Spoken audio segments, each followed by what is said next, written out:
everyone, and welcome back to episode 3 of my alphabetical series, where we are going to be talking about something beginning with the letter C. Cornish creeks!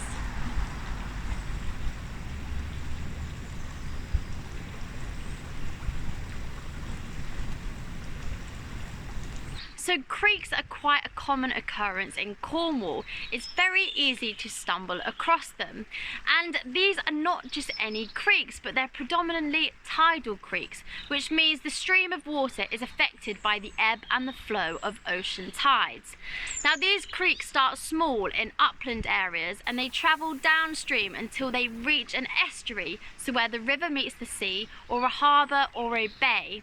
And they're often found in low energy systems like this, so they're found in relatively sheltered and protected areas. Now, not only are they beautiful and extremely calming, but they provide vital habitats and ecosystem services for a range of aquatic organisms, terrestrial and avian species. I'm going back.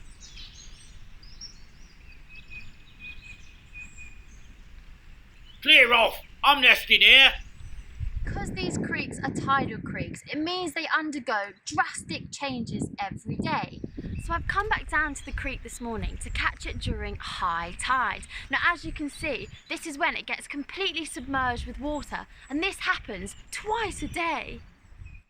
From high tide to low tide, it's exposed to the air, revealing deep, muddy shores. They also provide a nursery and feeding ground for fish, as well as an important food source for wading birds.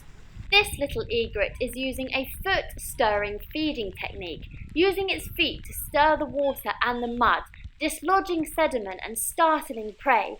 They can then use their dagger-like bill to stab fish, amphibians and other aquatic organisms to make a yummy dinner.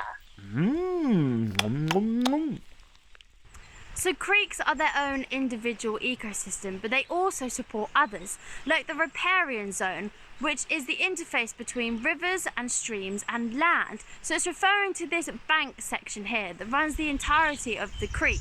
These steep sides and banks of the creek rise up sharply from the water and are tree covered in luscious, green, rich vegetation.